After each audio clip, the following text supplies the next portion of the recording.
You can eat clean, train hard, sleep enough, and still wake up feeling like something is wrong. Not sick, not broken. Just tight in the chest, restless in the mind, slightly on edge all day long. Because anxiety is not always a thought problem. And if that sounds impossible, it only means you have not seen the mechanism yet. To understand why, we have to start with the wire that carries safety itself, the vagus nerve. There is a nerve that starts in the brainstem and travels through the neck into the chest and gut. It helps slow the heart, steady the breath, and send one of the most important messages in the human body that you are safe enough to power down. That nerve is the vagus nerve. Most people never hear about it, but it is part of the system that shifts you out of fight or flight and back into repair. And here is the problem. Modern life keeps changing the signal. You sit for hours with your head pushed forward. Your jaw stays tight without you noticing. Your breathing rises into the upper chest and gets faster, smaller, shallower. You may look relaxed from the outside, but your body is not resting correctly. The vagus nerve is like the brake line in a fast car. The engine is not the issue. The car has power. The issue is that the brake never fully catches. Everything appears normal, but the system is still running as if something is about to go wrong. Your life is fine. Your body thinks you are in danger. That is how a normal day can start to feel like a threat without your permission. But the vagus nerve is only the first piece. The second one is happening somewhere most people never think to connect to anxiety. The gut signal. Some of the loudest danger signals in the body do not start in the brain at all. They start lower. Most people think the brain is the command center and the gut just follows orders. But the connection runs both ways, and far more of the conversation rises from the body than most people realize. Your gut contains more than 100 million neurons, which is why researchers often call it a second brain. It is not just digesting food. It is constantly reporting on your internal state. And when that system is irritated by poor timing, inflammation, overstimulation, rushed eating, or chronic disruption, the message moving upward is not calm. It is tension. It is uncertainty. It is a low-grade signal that something is off. Not loud enough to stop your day, just loud enough to change the way your brain reads it. The gut works like a smoke detector in the basement. You may not see any fire upstairs, but if that alarm keeps chirping, the entire house feels different. That is what makes this so deceptive. You do not need one dramatic event to feel anxious. Sometimes all it takes is a body sending the brain one small distress signal after another, until unease starts to feel normal. And here is where it gets more personal. Because this next mechanism is something your body is running right now, and you cannot feel it happening. The cortisol loop. Cortisol, one of the body's main stress hormones, is supposed to follow a rhythm. It rises in the morning to help wake you up, then gradually falls as the day goes on. That rhythm works best when the body gets clear signals from light, sleep, movement, and rest. But modern life keeps scrambling the pattern. The average person checks their phone around 96 times a day. The exact number matters less than what that pattern does to the body. The phone buzzes. You look down. Your attention shifts. Your body reorients. Then it happens again and again. Maybe not enough to feel dramatic, but enough to keep the system slightly alert. That is what makes this so deceptive. Most people say, "But I don't feel stressed." And that is exactly the trap. Chronic low-grade activation does not feel sharp. It feels familiar. It feels like your normal pace, your normal mind, your normal body. The body never fully registers that the threat is gone. And when that elevated baseline follows you into the night, the system meant to reset your anxiety starts to break down. The sleep reset. Deep sleep is not just a pause in consciousness. It is a repair.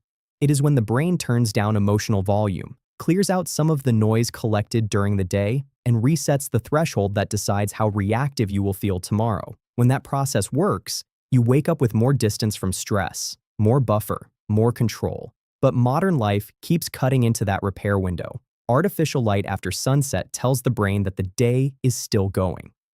Melatonin, the hormone that helps signal nighttime, arrives later, sometimes by as much as 90 minutes. The sleep window shifts. The body misses part of the reset it was counting on. That loss may not feel dramatic in one night, but the effect builds, because the problem is not one bad night. The problem is what happens when the reset keeps getting cut short. Sleep is like the night crew repairing damage on a highway. If traffic is blocked off, the road gets cleared and strengthened before morning. But if you keep sending bright light, stimulation, and late-night activity through the work zone, the repairs never finish. Similarly, anxiety does not vanish while you sleep. It rolls forward, a little heavier each day, until feeling fine becomes harder and harder to measure. So if the body is being pushed into low-grade alarm by breath, gut, interruption, and light, what do you actually do about it? Not more willpower, not more self-talk. You change the signal. And the first lever is breathing, but not in the vague way people usually mean it. Slow nasal breathing changes the message your body is sending to the brain. The rhythm drops, the urgency softens, the system starts to back away from the edge. Mouth breathing tells the body one story, nasal breathing tells it another. This is not about forcing yourself to relax. Nasal breathing is not a mindset trick. It is a message. It tells the body the chase is over.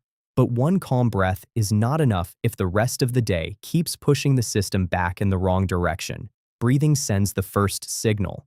The next one comes from time itself. That is why the second lever is light, because the body needs a clear opening bell. Morning outdoor light tells your brain when the day begins, which helps set the timing of cortisol in the morning and melatonin later that night. That matters more than most people realize. When the opening signal is weak or delayed, the whole rhythm begins to drift. Sleep moves later. Recovery gets thinner. The nervous system stays unsettled longer than it should. This is why getting outside in the morning matters. 10 minutes is a good floor, and darker days may require more. You are not just getting fresh air. You are setting the clock that decides when your nervous system can stand down. And once the body knows when the day begins, the next question becomes harder to ignore. Does it know when the day is supposed to end? Because light sets the clock, but food can keep that clock running long after it should have slowed. That is why the third lever is food timing. Late eating is not just a calorie issue, it is a timing issue. Your body runs on rhythms, and when heavy meals keep showing up deep into the night, the system keeps acting like the day is still in progress. Digestion stays active. Hormonal signals stay mixed. The body keeps doing daytime work when it should be shifting toward repair. That is how the nervous system stays slightly lit up when it should be shutting down. A more consistent eating window gives the body a cleaner pattern to follow. Try not to push large meals late into the night. If your body is still doing daytime work at midnight, the brain has a much harder time believing the danger has passed. And that is the deeper point. Sometimes the nervous system does not need more control. It needs a rhythm it can trust. But understanding the pattern is not the same thing as explaining every case. This is one possible biological side of anxiety, not a diagnosis. Anxiety can have many causes, and some of them need proper medical or psychological care. Panic attacks, trauma-related symptoms, depression, medication side effects, thyroid problems, heart rhythm changes, and other health conditions can overlap with the same signs described here. That is why this matters. Feeling constantly on edge is not something to dismiss, and it is not something you have to just push through alone.